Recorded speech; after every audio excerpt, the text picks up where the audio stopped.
The European Union's call for citizens to stockpile 72 hours worth of food and essential supplies is not just a precaution.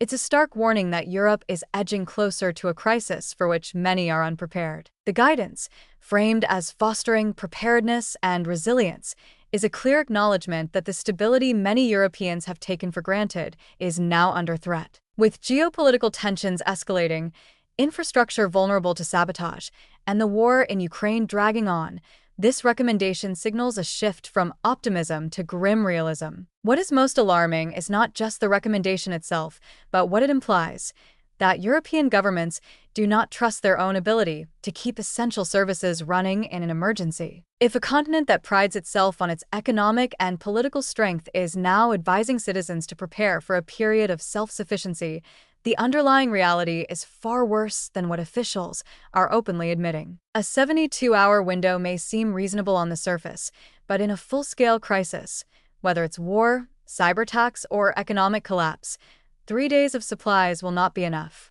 This is merely a soft introduction to a much harsher future where shortages, blackouts, and disruptions could last far longer. The warnings are particularly concerning given Europe's dependence on external energy sources, fragile supply chains, and political instability.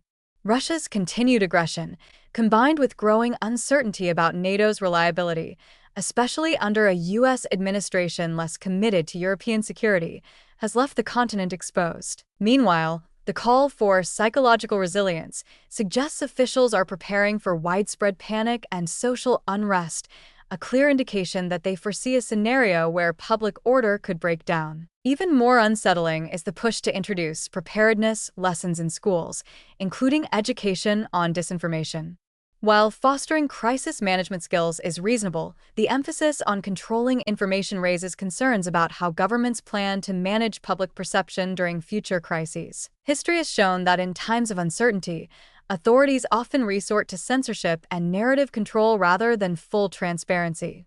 If the EU anticipates a scenario where the public is fed manipulated or filtered information, it raises serious questions about how dire the real situation might become. Germany's updated defense framework last year already pointed to the reality of a continent gearing up for potential war.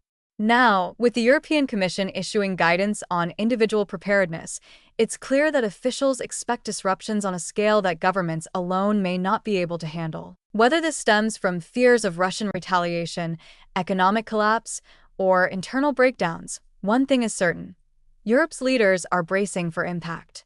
The question is whether ordinary citizens are fully aware of just how serious the situation has become.